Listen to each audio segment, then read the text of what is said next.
Vamos a empezar con arte gótico el día de hoy. Gente.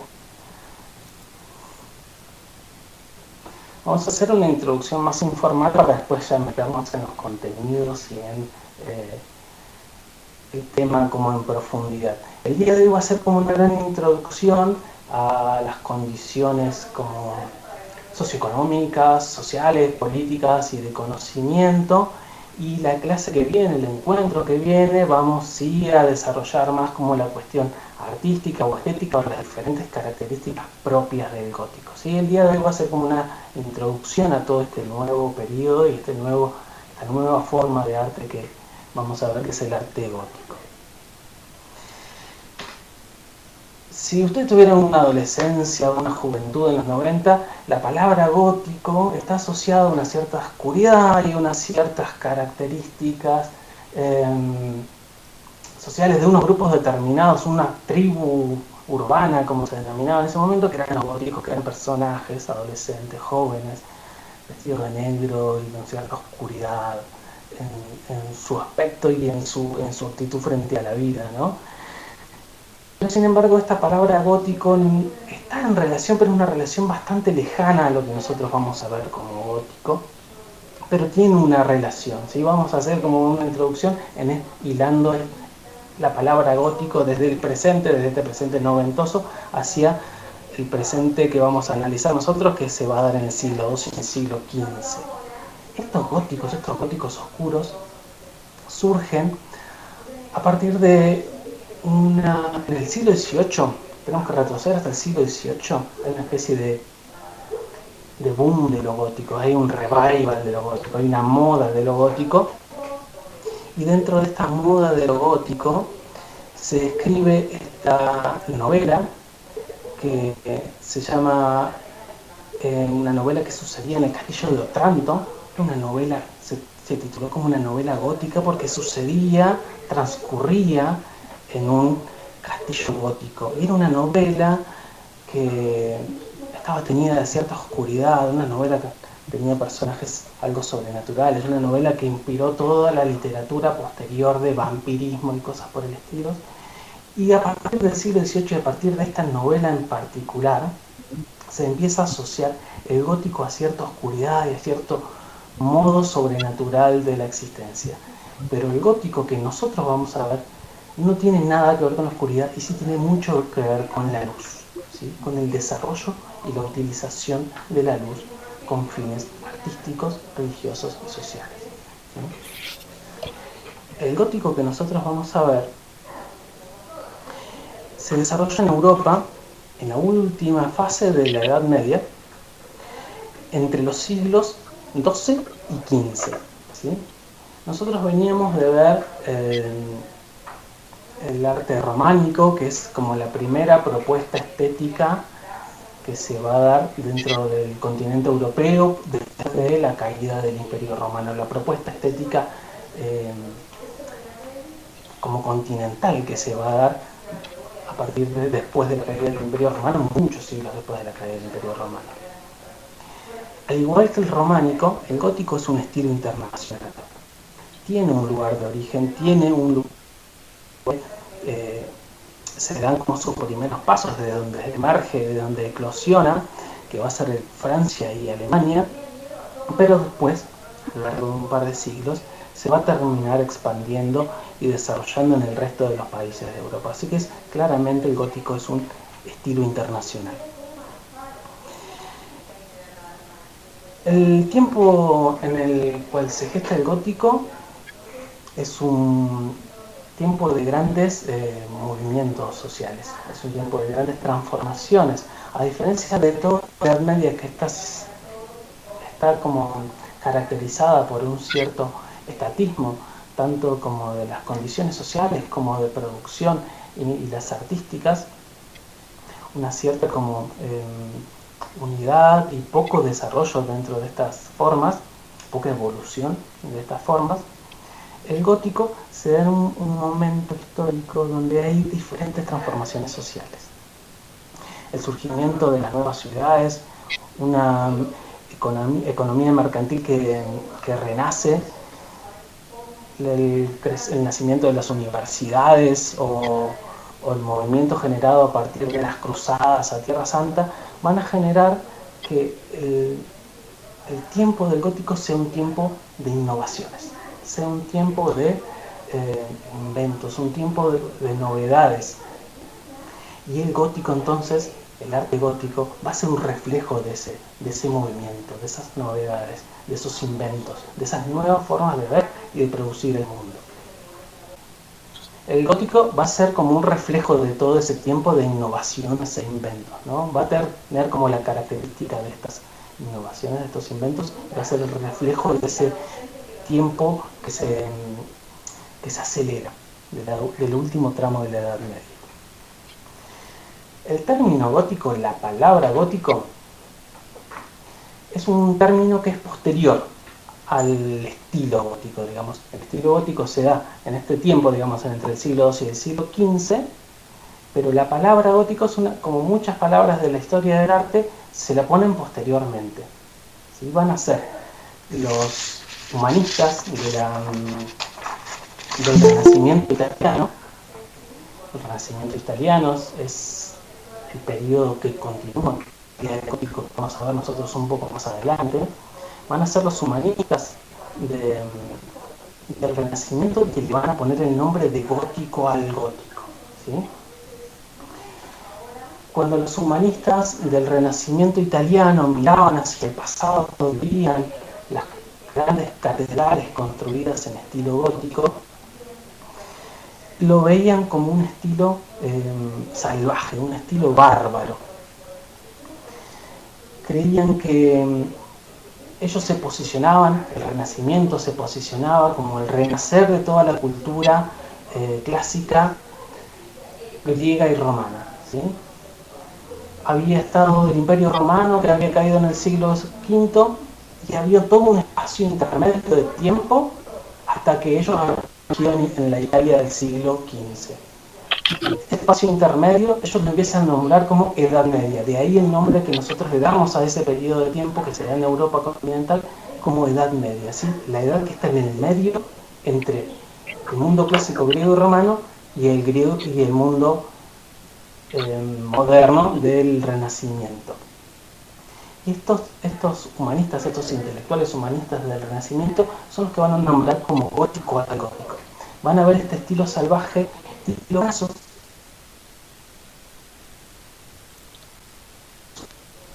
de las denominadas invasiones bárbaras. Ustedes recuerden que una de las causantes de la disolución del Imperio Romano en Occidente, en Europa, van a ser las denominadas invasiones bárbaras, que son el avance de pueblos germánicos, de los pueblos germánicos que habitaban en las fronteras del Imperio Romano, van a avanzar sobre el territorio del Imperio Romano, ocupando espacios y destruyendo de algún modo y colaborando con la destrucción de esta organización gubernamental centralizada que era el imperio y transformándose en los nuevos habitantes de estos territorios europeos.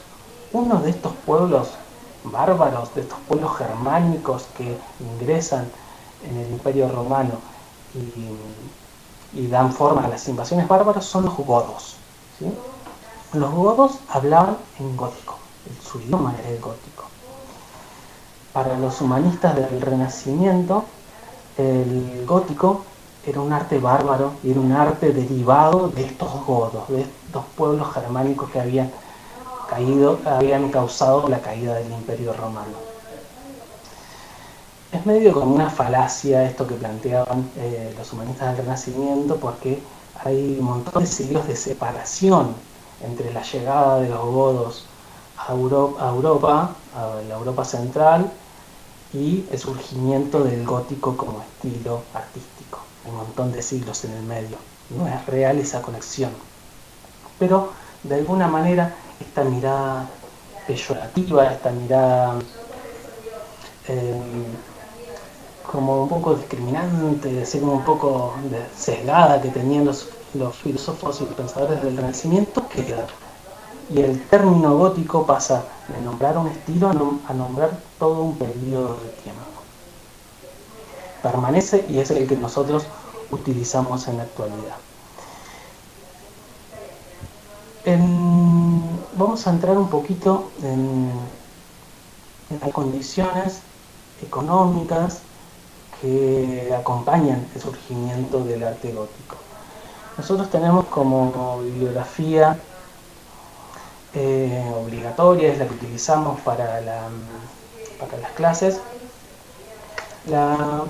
los textos de Arnold Hauser, ¿no? Arnold Hauser se enmarca dentro del materialismo dialéctico, que es una forma de comprender la historia desde el marxismo, una derivación del marxismo. Y lo que sostiene muchas veces el materialismo dialéctico es que son ciertamente las condiciones económicas, las condiciones de producción las que determinan las formas de producción estética, ¿sí? A determinadas formas de producción económica le corresponden ciertas formas de producción estética. Así que es interesante y por eso Hauser lo que hace es un análisis de las condiciones económicas de este último periodo de la Edad Media para poder explicar a partir de estas condiciones económicas cómo es que es posible que surja el gótico. El gótico no surge antes porque no estaban dadas estas condiciones. Habíamos visto en el periodo anterior, cuando veíamos el arte románico, que lo que primaba en cuanto a organización social, económica y política era una forma que llamamos feudalismo, ¿sí? Era la forma en que había encontrado el continente europeo cerrado sobre sí mismo, ya aislado sobre sí mismo, posterior a la caída del Imperio Romano, de organizar y defender el territorio, ¿sí? Un sistema feudal de organización y de producción económica. En ese sistema feudal, que era un sistema sumamente estático, había un señor feudal que contenía una serie, que era dueño de una serie de territorios y establecía una relación de vasallaje con una serie de siervos que se encargaban de trabajar y producir en esas tierras de las que él era dueño. Y a partir de esta relación de vasallaje, estos siervos le entregaban parte de su producción a cambio de seguridad, protección, etc. Este señor feudal, a la vez, estado en una relación también de vasallaje con otros señores feudales de mayores territorios o directamente con reyes o emperadores. Era una relación sumamente vertical, sumamente estática, en la que las clases sociales estaban fuertemente delimitadas y la movilidad social, digamos, el pasar de una clase social a otra era prácticamente imposible, ¿sí? No había movilidad social. Si eras siervo, vivías toda tu vida como siervo. No había posibilidad de transformarte en un señor feudal, no había posibilidad de pasar a ser parte de la aristocracia o de la nobleza. En esta economía feudal era una economía cerrada de subsistencia, en la que la mayor forma de acumulación de riqueza era la propiedad territorial. O sea, la forma de una riqueza era tener mayores cantidades de tierras en las que se podían producir cosas, pero esas producciones no estaban orientadas hacia el comercio, sino hacia el intercambio. ¿Sí? Era una economía de subsistencia en un lugar sumamente cerrado que era el feudo, donde se intercambiaba lo producido por otras cosas. Un siervo producía una forma de, no sé, producía zapallos y lo intercambiaba por animales que producían otros siervos, ¿sí? Era una economía basada en el trueque, donde no había casi intercambio comercial monetario, ¿sí? Con dinero. Esta economía cerrada era una economía cerrada, una economía casi como de isla, donde no había conexión entre las diferentes partes de la sociedad, de las diferentes formas, de los diferentes lugares donde se producía. Esto es lo que va a empezar a cambiar a partir del siglo XI en adelante, y lo que va a posibilitar de algún modo este movimiento del cual el gótico es un poco el reflejo. hay un resurgimiento de una economía monetaria y mercantil. Esto significa de que hay un resurgir del comercio. Y esto va a ser como lo más relevante, el surgimiento de una nueva clase social, un nuevo grupo. Antes teníamos estos dos que decíamos, los siervos, o otra clase de la nobleza, o el clero, si no. Ahora hay una clase intermedia que van a ser los comerciantes, que se van a transformar en un actor social de cada vez más relevancia, ¿sí? Los artesanos van a devenir comerciantes y van a empezar a tener un grado de participación política, inclusive cultural, del último periodo de la Edad Media. Hay unos primeros signos de la resurrección de una economía ciudadana dedicada a la artesanía y al comercio. En una forma de organización social que van a ser los burgos, ¿sí? Los burgos son castillos, eran castillos que se construyeron en el siglo X con fines militares, eran castillos con fines avanzadas, van con los bordes territorios, se dedicaban como a vigilancia fronteriza, pero que a su alrededor se empezó a desarrollar como una pequeña sociedad, ¿no? Una agrupación alrededor de estos castillos se empiezan a agrupar casas y se empiezan a aglutinar comerciantes y artesanos. Las poblaciones que se fueron desarrollando alrededor de estas construcciones tenían una cierta seguridad dada por el hecho de estar al costado de una fortificación militar, pero también una seguridad jurídica y fiscal, ¿sí? Estaba como por fuera de los regímenes fiscales de los feudos, no estaban como en esta relación de vasallaje a la que estaba limitado un siervo dentro de un feudo.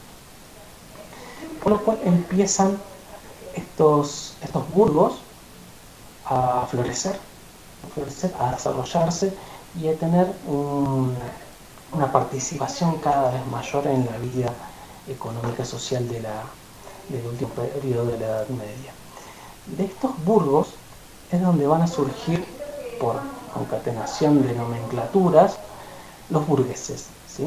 Los burgueses van a ser los habitantes de los burgos. A partir de estos burgos van a empezar a surgir algunas ciudades. Estos burgos se van a transformar en ciudades. Hay muchas ciudades, como ciudades actuales, ciudades contemporáneas, que tuvieron como base uno de estos burgos. Esta forma de economía, esta forma de producción, esta forma de comercialización difiere completamente del régimen feudal, pero se va desarrollando en paralelo. No significa que el surgimiento de los burgos implica la inmediata disolución del sistema feudal, sino que hay un desarrollo paralelo de estas dos formas de economías. El mundo románico, principalmente agrícola y de economía cerrado, se va erosionando cada vez más con el repoblamiento de estas ciudades. Las viejas ciudades que habían quedado abandonadas durante casi toda la Edad Media vuelven a ser repobladas y a ser grandes centros comerciales. Y estos burgos muchas veces se van a transformar en nuevas ciudades. Esto implica que el punto de relevancia, el punto de importancia, el punto de gravitación económica y social va a pasar desde del mundo románico, en el que se encontraba en el campo, en la campiña, donde estaban los castillos y los monasterios, va a pasar a estos nuevos centros urbanos. El punto de gravitación va a pasar desde el campo hacia la ciudad, paulatinamente. A partir del año 1100 se constituye una nueva clase de artesanos urbana que trabaja regularmente y se va a organizar y se va a empezar a relacionar con una nueva clase de comerciantes especializados que también se ubican en estas ciudades y crean una verdadera clase social, ¿no? Una nueva clase profesional, comerciantes dedicados a comerciar. Nosotros habíamos visto en el encuentro anterior, antes de las vacaciones, que los artesanos principalmente se encontraban y trabajaban en los regímenes monásticos, ¿sí? Los monasterios aglutinaban una serie de talleres y de formas de producción a su alrededor y eran como pequeñas factorías, mundos como Hauser los nombra como pequeñas entidades industriales donde se producían todos los elementos necesarios para la vida del monasterio, y eso incluía las formas de construcción, las formas de alimentación y las formas estéticas. Estos pequeños centros industriales que eran los monasterios centralizaban toda esta forma de producción, centralizaban todo el trabajo de los talleristas y de los artesanos. No había casi artesanos, no había casi talleres por fuera de los monasterios de la Edad Media. En este último periodo, a partir del siglo XII en adelante, los talleres y los artesanos no solamente van a estar en los monasterios, sino que principalmente van a habitar en estas nuevas ciudades y en estos nuevos burgos. Esto también va erosionando el sistema feudal y va erosionando esas formas de organización anteriores. Otra cosa que erosiona y modifica y transforma los medios de producción anteriores son la transformación en las formas de producción agrícolas, que se vuelven más intensivas y más racionalizadas. Se orientan no solamente a la subsistencia, no solamente a producir lo que se consume, sino a producir un excedente, ¿sí? Se produce lo que se consume y se produce también para que sobra. Y eso que sobra se puede intercambiar, se puede vender. Esto implica que la forma de comercialización ya no sea necesariamente el trueque, sino que se empiece de vuelta a utilizar como forma de enriquecimiento un sistema monetario, ¿sí? Conviene tener dinero, conviene tener riquezas basadas en dinero que riquezas basadas en producciones agrícolas, en la acumulación de producciones agrícolas de un feudo, ¿sí?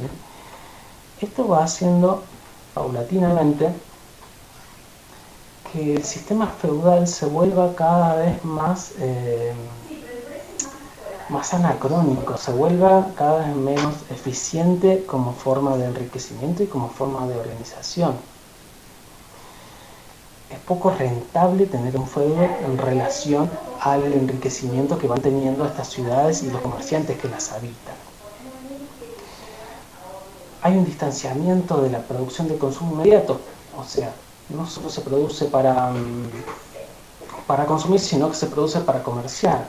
Así que los materiales y las producciones empiezan a tener una distribución en el espacio, se empieza a intercambiar, empieza a haber un movimiento de mercados, ¿sí? Se intercambia, las economías ya no son tan cerradas como eran en el feudo, sino que se empiezan a intercambiar con diferentes lugares, empiezan mercados paulatinamente a desarrollarse en el interior de la ciudad. Es tan relevante esto que los mercados muchas veces van a ser el centro de la ciudad. Hay la economía básicamente entonces va a ser urbana y el capital va a ser acumulado en forma monetaria. La riqueza ya no va a estar vinculada a la posesión territorial, sino a la posesión de un capital móvil. Esto va a hacer que quienes tengan este capital móvil sean quienes tengan más poder. Y ya no es esta nobleza y esta aristocracia que era como la que regía y gobernaba durante toda la Edad Media, durante todo el periodo románico, era la clase social que lideraba por autonomía, sino que se va a pasar a quienes tienen en este momento el poder del dinero, y este poder del dinero va a estar en manos de los burgueses. Estos comerciantes urbanos que paulatinamente se han ido enriqueciendo y tomando poder dentro de estas urbes. Sin embargo, los burgueses, estos comerciantes, son como una suerte de desplazados, porque, como les decía anteriormente, están en una posición intermedia, porque por un lado son libres, digamos, no están vinculados como un siervo en una relación de vasallaje a un señor feudal, como les podía pasar a los agricultores de un feudo, pero tampoco, dada su origen plebeyo, no eran nobles, no podían ser aristócratas, ¿sí? Por lo cual, a través del dinero empieza una compra de privilegios con dinero. El dinero se transforma en una especie de puente para nivelar las diferencias de clase entre la nobleza y los privilegios de nacimiento que tenía esa nobleza. Los burgueses empiezan a comprar privilegios a la nobleza, que se había visto como bastante deteriorada con el erosionamiento del sistema feudal. Estos burgueses, en esta compra de privilegios, empiezan también a participar en la vida social y también cultural y artística de las ciudades. Una forma de comprar privilegios era hacer grandes donaciones a las construcciones, a los edificios civiles o los edificios religiosos que se van a empezar a desarrollar en estas ciudades, y muchos de estos burgueses se van a convertir en los donantes que posibilitaron, en un afán de ascenso social, donan las grandes sumas de dinero necesarias para construir las grandes catedrales que van a ser las características principales del gótico.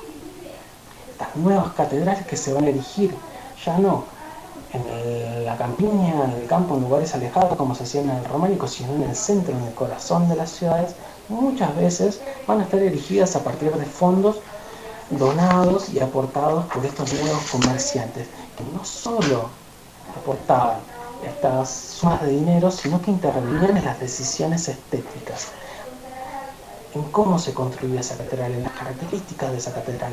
Así que las catedrales del gótico no solamente van a ser construidas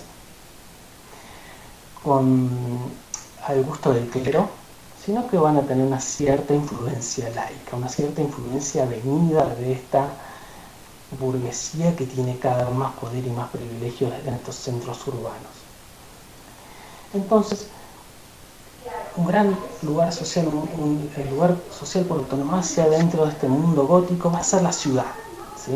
La ciudad, que va a ser un gran centro comercial donde también se va a dar un intercambio intelectual y un comercio regular de arte.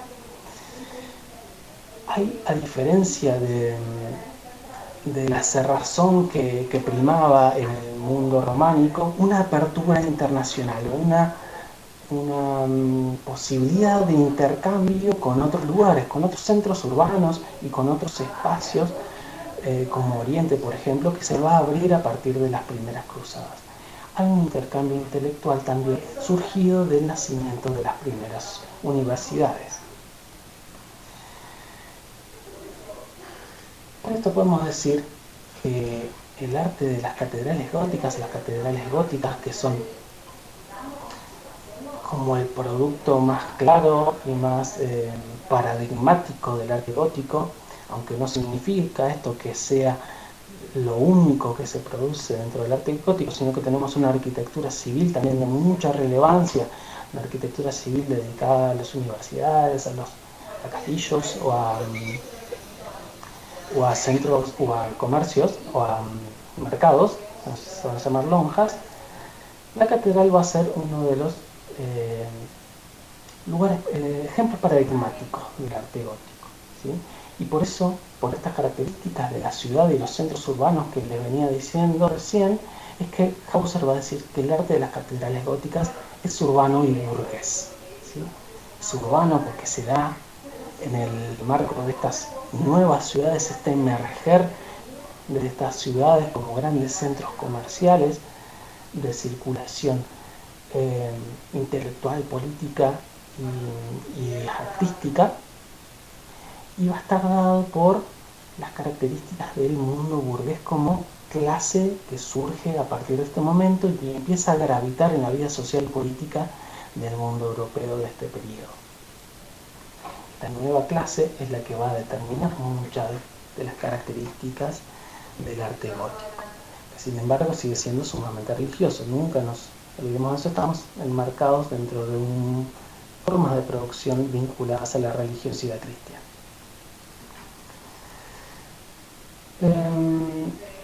Entonces tenemos, si hacemos como un pequeño punteo entre las diferencias y características del arte románico y del arte gótico, un poco para retomar lo anterior, el arte gótico es urbano, porque se da en el centro de las grandes ciudades, de las nuevas ciudades. El arte románico es monástico, se da en enclaves alejados y en lugares fortificados, alejados de los grandes centros urbanos. El arte gótico tiene características fuertemente burguesas, y el románico, como toda la Edad Media, está más vinculado a una mirada aristocrática y una organización aristocrática del mundo, ¿sí? La mirada estética está más vinculada a la aristocracia que a otra cosa. Tiene cierta influencia laica, si bien estamos hablando de una arquitectura profundamente religiosa, tiene una cierta influencia laica en el arte gótico, y el románico es plenamente a gusto del clero. El arte gótico es el fruto de la riqueza de las ciudades y está compuesto de contenidos morales y algunos contenidos simbólicos que vamos a ver ahora un poquito más adelante. En cambio, el románico está compuesto de elementos más rituales y dogmáticos. Acá tenemos como dos ejemplos. A la izquierda tenemos la Catedral de Colonia en Alemania, una catedral que en su momento no llegó a concluirse. Muchas de las catedrales que vamos a ver, dada la magnitud de sus construcciones, no llegaron a completarse en su momento y fueron terminadas, como es el caso de la Catedral de Colonia, durante el siglo XVIII, en esta fiebre, en este revival de lo gótico que les contaba en un principio de la clase. En ese momento se termina la Catedral de Colonia, por ejemplo.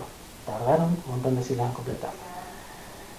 Y a la derecha tenemos una iglesia benedictina, una iglesia que es parte de un monasterio en Murbach, en Alsacia, en la frontera entre Francia y Alemania. Como les decía entonces, el periodo que abarca el gótico entre el siglo XII y el siglo XV es un periodo de gran movilidad.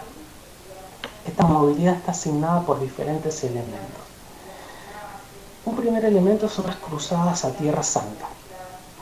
A partir de la primera cruzada, que se va a hacer entre el 1096 y el 1099, fue la primera de una serie de campañas militares que eran como peregrinaciones armadas con asentamientos de reinos cristianos que buscaban recuperar los territorios que se nombraban en los textos bíblicos, principalmente lo que actualmente es Palestina e Israel, lo que se denominaba Tierra Santa, los espacios territoriales donde habían sucedido los eventos bíblicos, ¿no? Donde sucedían las historias de la Biblia.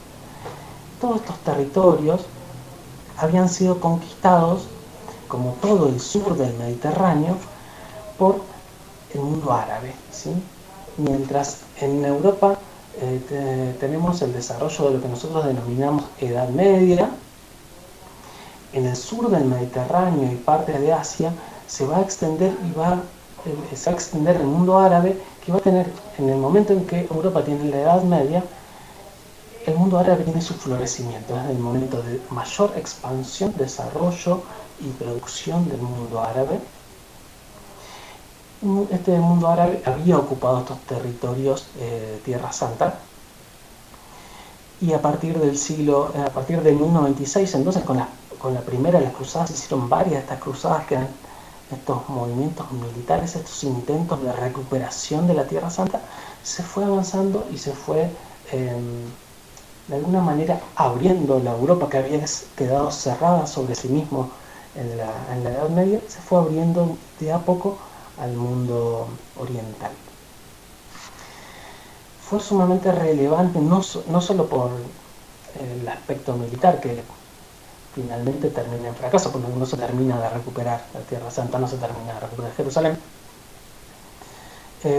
pero sí se establece una ruta de continuidad comercial entre Oriente y Occidente a partir de este movimiento generado en las cruzadas. Un intercambio comercial y también intelectual. Reingresan a partir de estas rutas, estas nuevas rutas abiertas, muchos textos filosóficos, muchas producciones filosóficas que se habían perdido en Europa a partir de la caída del Imperio Romano. Muchos textos clásicos griegos, textos de Aristóteles, textos de Euclides, de Ptolomeo, de Plotino, de Avicena, que se habían perdido o habían sido olvidados en Europa, reingresan, que habían sido traducidos y adaptados al mundo árabe, reingresan a partir de esta apertura de rutas comerciales y dan un nuevo aire a la vida intelectual europea. Las peregrinaciones que nosotros habíamos visto en el mundo románico, que eran las peregrinaciones en búsqueda de reliquias que se daban entre monasterios. Un monasterio tenía una reliquia y había peregrinos que transitaban grandes distancias para acercarse y obtener los beneficios espirituales de estas reliquias. Van a continuar y van a ser también puntos en clave comercial, pero las peregrinaciones ahora no van a tener tanto como puntos de llegada los monasterios, sino las ciudades. Se van a establecer nuevos viajes comerciales, nuevas rutas comerciales con Oriente, y hay un gran movimiento de artesanos que van trabajando de logia en logia. Ahora vamos a ver de qué se tratan estas logias. Y hay un gran movimiento de profesores y de universidades y un intercambio intelectual entre las nuevas universidades que surgen en este momento en Europa. En este momento surgen las universidades y universidades que actualmente continúan siéndolo, como son la Universidad de Bolonia en Italia, la Universidad de Oxford en Inglaterra, la de Salamanca en España y la Sorbona en Francia. Esta que estamos viendo de fondo de pantalla es una foto de la Universidad de Oxford, ¿sí? Fíjese que va a tener un estilo gótico que lo vamos a poder analizar a partir de la clase que viene. Estas nuevas universidades, como grandes centros intelectuales, lo que hacen es cambiar el punto de relevancia intelectual, que antes solamente estaba limitado a las escuelas catedralicias que estaban ubicadas en los monasterios, ¿sí? Recordemos que durante casi toda la Edad Media, la iglesia cristiana, la religión, la mirada laica de organización la mirada religiosa de organización del mundo, va a tener el monopolio de la educación, ¿sí? Las escuelas catedralicias eran la única forma, el único modo de formación intelectual de la época. A partir del surgimiento de estas nuevas universidades, no solamente van a ser los monasterios y la mirada religiosa la que se va a desarrollar intelectualmente y los caminos o las formas los modos de formación intelectual, sino que también uno podía formarse en estas universidades. Está bien, pensemos que en estas universidades no cualquiera accedía, digamos, no es una universidad tal como nosotros le conocemos, una universidad pública, gratuita y laica, ¿sí? Pero hacían dar los primeros pasos hacia una mirada no solamente religiosa del mundo. Uno de las formas de pensamiento que se va a dar en estas universidades y va a ser como la forma filosófica de pensamiento que va a atravesar este último periodo de la Edad Media, va a ser la escolástica. La escolástica es una palabra originada en el latín medieval que viene de scholasticus, que significa como erudito o escolar. La escolástica era un modo de pensamiento que, si bien se encuentra todavía profundamente ligado al dogma religioso cristiano, busca una fundamentación racional del dogma, ¿sí? Buscaban un entrecruzamiento entre los conocimientos filosóficos heredados por el mundo griego y romano con una teología cristiana. Lo que se da es un entrecruzamiento entre dos formas de validación del mundo, diferentes formas de la verdad. Nosotros, a lo largo de toda la Edad Media, habíamos quedado limitados a una forma de la verdad que es la verdad revelada. La verdad revelada es la que se presenta y la que se desarrolla a partir de los textos bíblicos, ¿sí? Lo que está presente, si uno quería saber cuál era la verdad de cierta cosa, recurría a un texto bíblico, ¿sí? Ahí estaba la verdad revelada que había sido revelada a los apóstoles por Dios. A esa verdad revelada se le acompaña ahora por una verdad racional, del orden de lo racional, del orden lógico. Si se trata de justificar racionalmente algunas verdades reveladas. Hay grandes pensadores en este momento que van a desarrollar su pensamiento dentro de las prácticas, dentro de estas universidades. Está un ejemplo clásico de la escolástica es la prueba ontológica para ver la existencia de Dios. Hay un pensador medieval de este periodo en el que desarrolla un texto que se llama la prueba ontológica de Anselmo. Anselmo es el pensador en el que, a partir de una serie de pensamientos racionales, trata de justificar la existencia de Dios, ¿sí? Los invito a buscar la prueba ontológica de Anselmo. Es una hojita que circula en la web. Es muy interesante ver cómo se intenta, en esta escolástica, en este modo de comprender el mundo, se intenta entrecruzar, se intenta mezclar un pensamiento racional con un pensamiento religioso, ¿sí? De una nueva forma de pensar el mundo. Y otra de las características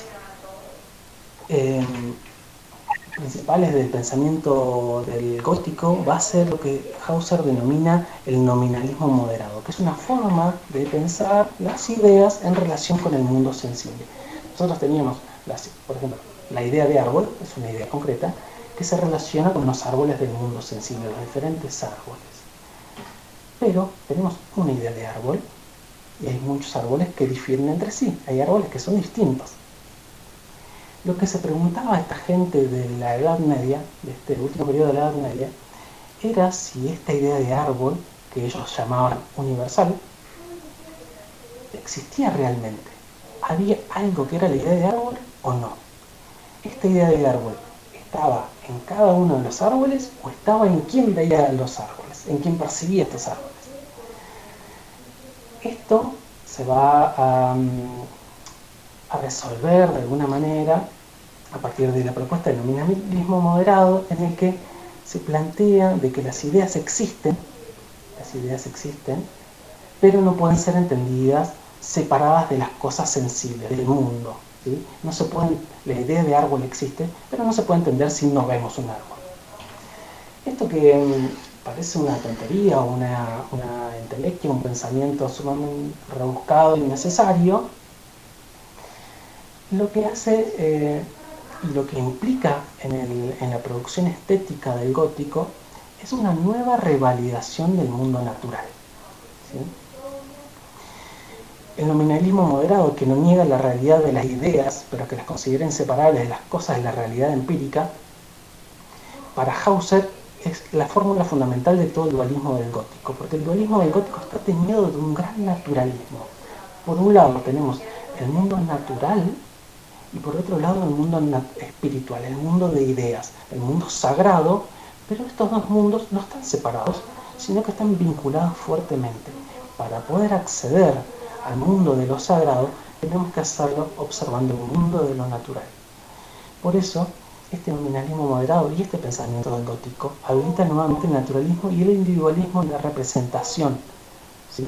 Nosotros habíamos visto en el mundo románico que la representación siempre era más bien simbólica, la representación de las individualidades no era algo tenido en cuenta, no era necesario distinguir a una persona de otra, sino que se distinguía entre los santos, entre los que se iban a salvar, los que iban a ir al infierno y los que se iban a ir al cielo. ¿Sí? No había una distinción posible o necesaria más allá de esa. Era una distinción del orden de lo espiritual y de lo simbólico. ¿Sí?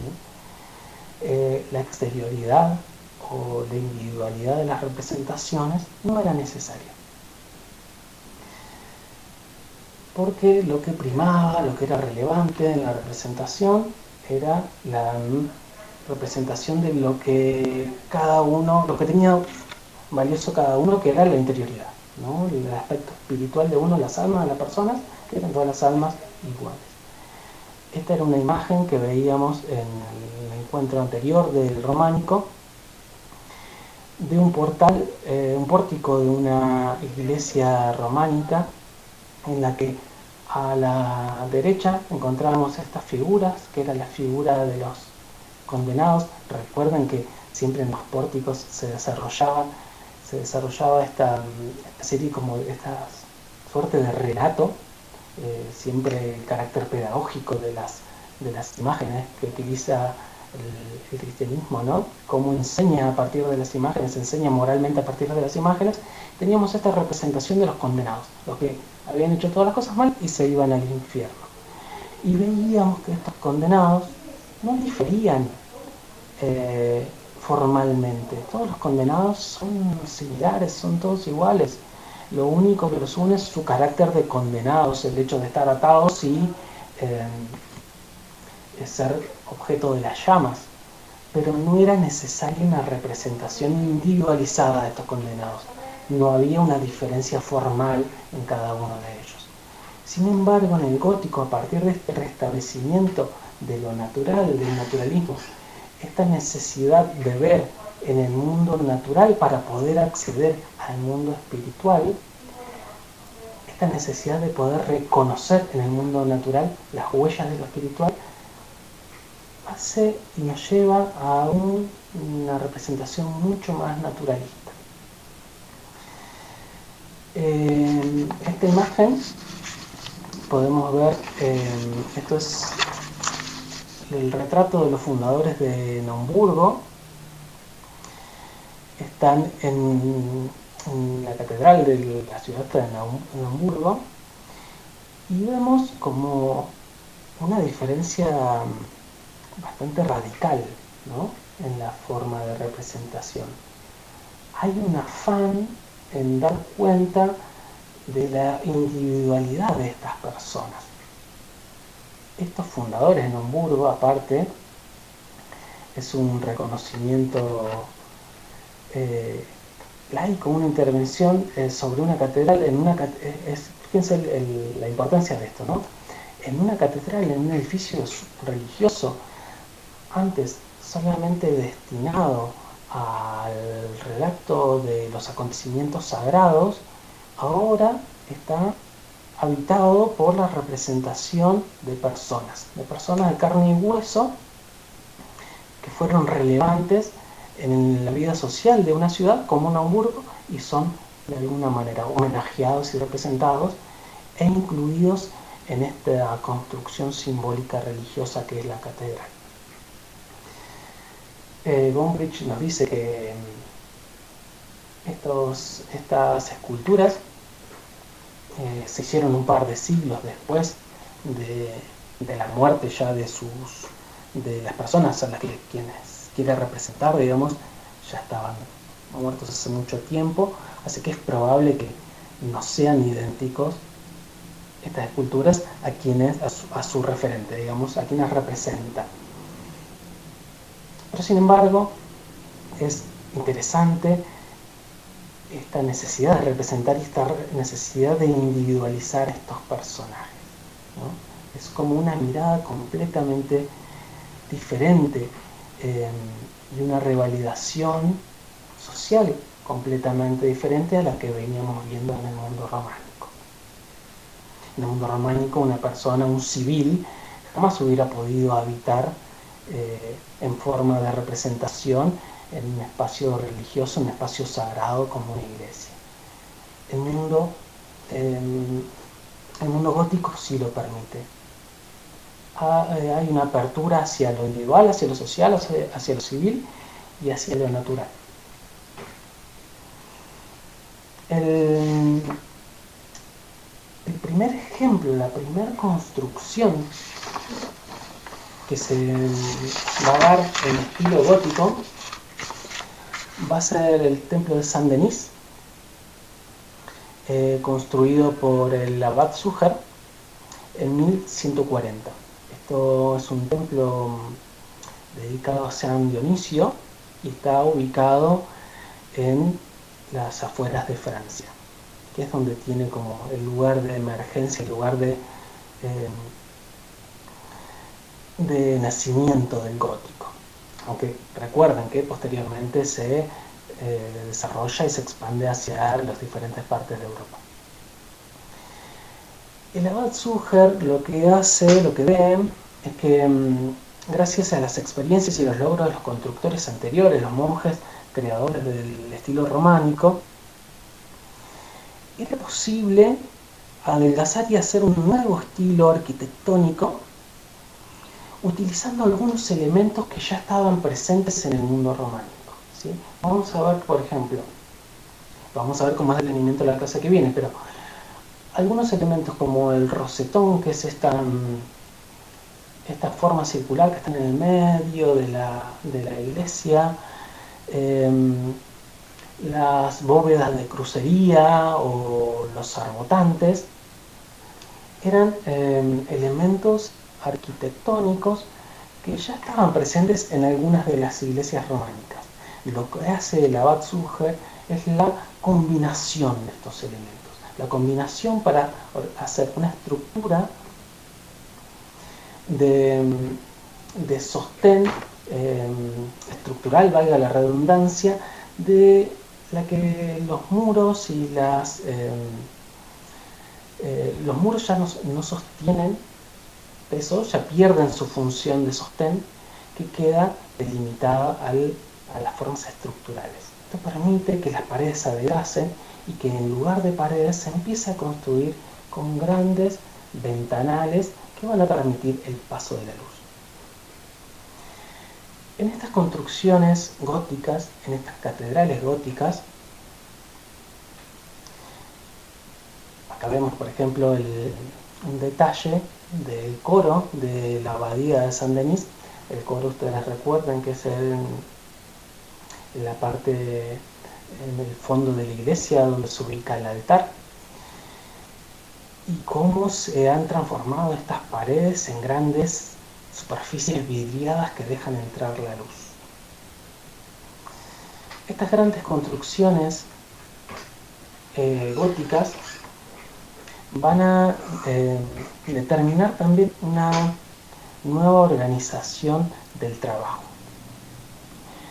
Es necesario que los artesanos y los trabajadores que hasta entonces trabajaban en las construcciones románicas se organicen de otra manera y se empiezan a organizar en una forma que se llama las logias. Las logias eran grandes agrupaciones de las que formaban parte artistas, artesanos, y tenían como objetivo la construcción de una catedral. En una logia estaban, por un lado, la gente que trabajaba las piedras, los que trabajaban las esculturas, los que trabajaban la madera, los maestros los maestros constructores que coordinaban la obra, y la gente que trabajaba en los grandes vitrales.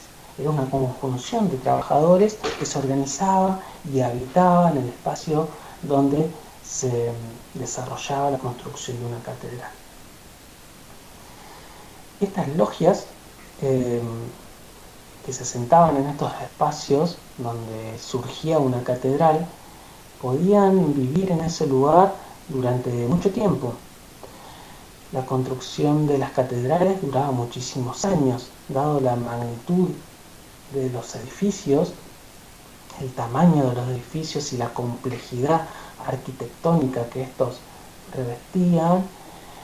Las construcciones duraban muchísimo, inclusive podían llegar a durar generaciones, ¿sí?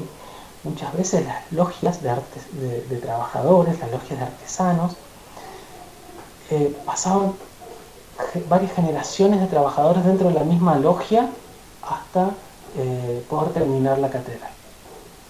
Inclusive, como les decía un rato antes, muchas de las catedrales góticas quedaron inconclusas, quedaron sin terminar. Hauser dice incluso que este carácter de incompleto lo podemos encontrar también en la percepción de estas catedrales. Cuando uno ve estas catedrales gigantescas, son tan grandes que uno no puede percibirlas de un solo golpe de vista. Tiene que hacer un recorrido, tiene que hacer un movimiento, una cierta percepción dinámica para poder dar cuenta de todo el espacio arquitectónico. Esto les da un carácter sumamente dinámico a estas construcciones. Los trabajadores entonces se organizaban en logias, pero también se organizaban en gremios, ¿sí? Cada gremio era una organización de trabajadores que se dedicaban a un mismo oficio. Por ejemplo, estaba el gremio de los picapedreros, el gremio de los que trabajaban en el metal, y lo que hacía el gremio era cuidar la producción de un lugar determinado, proteger la producción de un lugar determinado. Hacía como que la gente que producía, que trabajaba en la piedra en una ciudad determinada, no pudiera venir otra gente a trabajar de otro lado y le sacara los lugares o la forma de trabajo, le sacara el trabajo. Regulaba entonces las formas de comercialización, los precios, y también se encargaba de formar a los nuevos artesanos para tener un recambio generacional en cada uno de los oficios. Estos gremios van a tener también una relevancia cada vez más importante en la vida de las ciudades. Muchas veces se organizaban y habían espacios específicos de las ciudades destinadas a los gremios. Por ejemplo, en las ciudades del gótico había unas calles destinadas, por ejemplo, a todo lo que eran picapedreros, ¿no? Otra calle destinada a los que trabajaban en vidrio y otra calle destinada a los que trabajaban en metal. Y empiezan y tienen también participación en claramente en la construcción de estas catedrales, pero también en las decisiones estéticas. Muchas veces, y lo vamos a ver también más adelante, se representa la vida social y la producción de las ciudades en los grandes vitrales de estas catedrales, en los que aparecen representados también las diferentes formas de trabajo de estos gremios. Estas catedrales, que como les dije, son las formas como paradigmática del gótico, no solamente son una novedad en el sentido arquitectónico, sino que están atravesadas y de alguna manera lo arquitectónico se entrelaza o se subordina o se relaciona con una producción simbólica que les da forma. Lo que intenta dar, y este es el primer paso que da el abad Zújar cuando construye esta catedral de Saint-Denis, es un todo simbólico, un edificio que funcionase como un todo simbólico, queriendo representar en un edificio concreto la visión de una Jerusalén celestial, el poder de la Iglesia en la tierra y a la vez funcionar como una interfaz entre el cielo y la tierra. La Jerusalén celestial es algo que aparece dentro de los relatos bíblicos, en el momento del apocalipsis, en el momento del final del mundo. Baja desde el cielo una ciudad celestial, una ciudad sagrada, que es la Jerusalén celestial, esta tierra santa de la que hablábamos, que habían querido ir a recuperar con las cruzadas. Este espacio de Jerusalén, hay una Jerusalén celestial, una Jerusalén que está en el cielo y baja a la tierra según el relato bíblico. Lo que quiere hacer el abad Suger cuando hace el templo de San Denis es una representación simbólica que de alguna manera le dé cuerpo a esta Jerusalén celestial, que esta catedral sea un espacio sagrado, que al entrar la gente a una de estas catedrales sea como entrar a un espacio sagrado de una Jerusalén celestial. El capítulo que Gombrich le dedica al mundo gótico, al estilo gótico, lo llama la iglesia triunfante. A diferencia del capítulo que le dedica al mundo románico, que se llama la iglesia militante, nosotros veíamos que cuando que nombraba la iglesia militante porque las iglesias en el periodo románico eran como una especie de fortalezas, ¿no? Fortalezas que venían a proteger el mensaje sagrado de la religión cristiana en el mundo. Tenían que ser una fortaleza, algo fortificado para proteger. Estaba asignado por una idea de miedo, ¿no? de mantener frente a las inclemencias de lo exterior algo sagrado. La necesidad simbólica o la búsqueda simbólica de las catedrales góticas es diferente. Ya no se trata de proteger, sino de marcar una victoria. Por eso hablamos de una iglesia triunfante. Es traer a la tierra el cielo. ¿Sí? Es el triunfo de la iglesia, el triunfo simbólico de la iglesia de traer al mundo común, cotidiano, un pedazo de cielo. ¿Sí?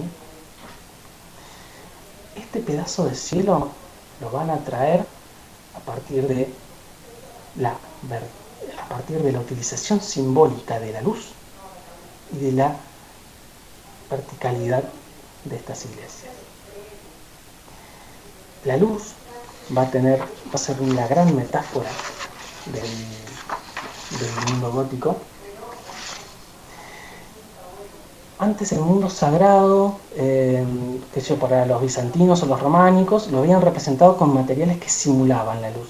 ¿Se acuerdan, por ejemplo, cuando veíamos las representaciones del Cristo Pantocrátor sobre un fondo dorado? Para representar lo sagrado utilizaban pigmentos de lo dorado para representar un mundo supraterrenal, más allá del mundo simbólico, el mundo simbólico del mundo sensible en el cual habitamos todos.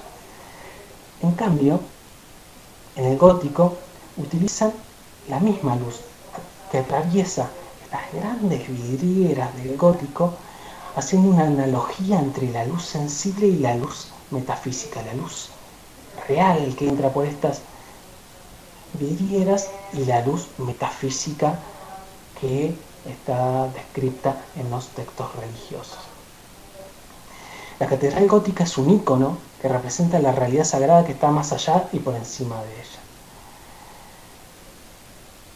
Es una experiencia una experiencia para los sentidos, el ingreso a una catedral gótica, y actualmente lo siguen siendo, a pesar de que nuestra sensibilidad ha sido bombardeada de miles de formas diferentes a la sensibilidad propia de un habitante del mundo medieval, ¿no? Nosotros estamos acostumbrados a ver muchas más imágenes y elementos que consideraría que un habitante del mundo medieval consideraría una maravilla, ¿no? Un milagro. Pero sin embargo, dada la magnitud y el uso del espacio y de la luz que aún continúan haciendo las catedrales góticas, siguen siendo una experiencia para los sentidos. La apuesta del gótico va a ser una vinculación del mundo sagrado con el mundo sensible, una elevación desde lo sensible, desde la exaltación de los sentidos, a partir de esta efusión de luz hacia las verdades sagradas. Una vinculación entre el mundo terrenal y el mundo espiritual. Es por esto que muchas veces Hauser habla, y en su capítulo lo titula como el dualismo del gótico. Estas dos formas de, de percibir el mundo, de estos dos mundos que se ven permanentemente imbricados, se ven permanentemente entrelazados en el mundo gótico. La manipulación, un poco ya para ir terminando, la manipulación y dominio del espacio que efectúa una catedral gótica eran los medios para afirmar el control sobre el mismo espacio. Las construcciones góticas, con su verticalidad, su característica verticalidad, se largaron como a la conquista del cielo, ¿sí? Intentaban ser, como dice, ahora no me recuerdo el nombre del autor, una interfaz entre el cielo y la tierra. Uno, a través de una iglesia gótica, podía entrar a una experiencia de lo sagrado, podía entrar a una experiencia de lo supraterrenal. Nosotros vamos a ir terminando con esto el día de hoy. Esto es como, hicimos como una especie de introducción al mundo gótico, a sus características económicas, a sus características sociales, a sus características del pensamiento gótico, cómo se desarrolla el pensamiento gótico y cómo estas diferentes variables determinan una forma estética, ¿no? Determinan una forma de una producción estética como son las catedrales. El estilo gótico va a tener diferentes momentos. La catedral de Saint-Denis, esa primera que veíamos, se denomina como un gótico temprano. Después los edificios construidos que van desde 1200 a 1260 se suele denominar como el gótico clásico, el periodo así como gótico pleno, ¿no? Y después las construcciones posteriores van a ser denominadas como gótico radiante o gótico flamígero. Vamos a ver la clase que viene ejemplos de cada uno de estos momentos y ejemplos de arquitectura no solamente religiosa como son las catedrales, sino algo como de arquitectura civil y los diferentes elementos que contribuyen a esta construcción simbólica del espacio que se va a dar en el mundo gótico. Vamos a terminar entonces con esta última imagen de Saint-Denis. Esto es una pequeña catedral que está en la isla de Francia, en la misma islita donde está Notre Dame. Esta es la iglesia de Notre Dame. La iglesia que en 2018-2019 se prendió fuego una parte de esta iglesia, archifamosa y habitante de todos los medios de comunicación por un tiempo. Esta capilla está muy cerquita de ahí, de unos metros, y va a ser una de las que vamos a analizar en el encuentro que viene.